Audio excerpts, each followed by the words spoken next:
அவன் குழந்தைங்க அவன் இன்னும் அடுத்த 31 எதிர்பார்க்க சொல்லுங்க அவன் எடப்பாடி தாங்க அமைப்பாரு 26ல். ஆமாம் தானே வரும் கூட்டம். திமுகவோட எந்த லைனில் இந்த ஆள் வந்து பேசிக்கிட்டு தெரியாது, எனக்கு ஒன்றும் புரியல. அதில் உண்டான ஒரு சின்ன செங்கல்ல கூட அசைக்க முடியாது. நேற்று சொல்கிறாரு கலைஞர் வந்து கைது பண்ண போது அறிவாலயத்துக்குள்ளே போய் பூந்துக்கினாரு. யார்? ஸ்டாலின் போய் பூந்துக்கிட்டாரு அப்படின்னு சொல்கிறாரு. நான் கேட்குறேன், அறிவாலயத்தை பற்றி பேசுகிறதுக்கு இந்த ஆளுக்கு என்ன தகுதி இருக்குது?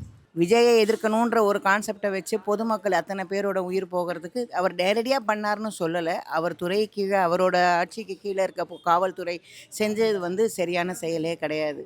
உளவுத்துறை எதுக்கு இருக்குது? என் வீட்டுக்கு 10 பேர் தான் ஃபங்க்ஷனுக்கு வருவாங்கன்னா அதை கண்காணிக்கிற உளவுத்துறை உங்கள்கிட்ட இருக்குது. அந்த அம்மா சொல்கிறது தப்புங்க.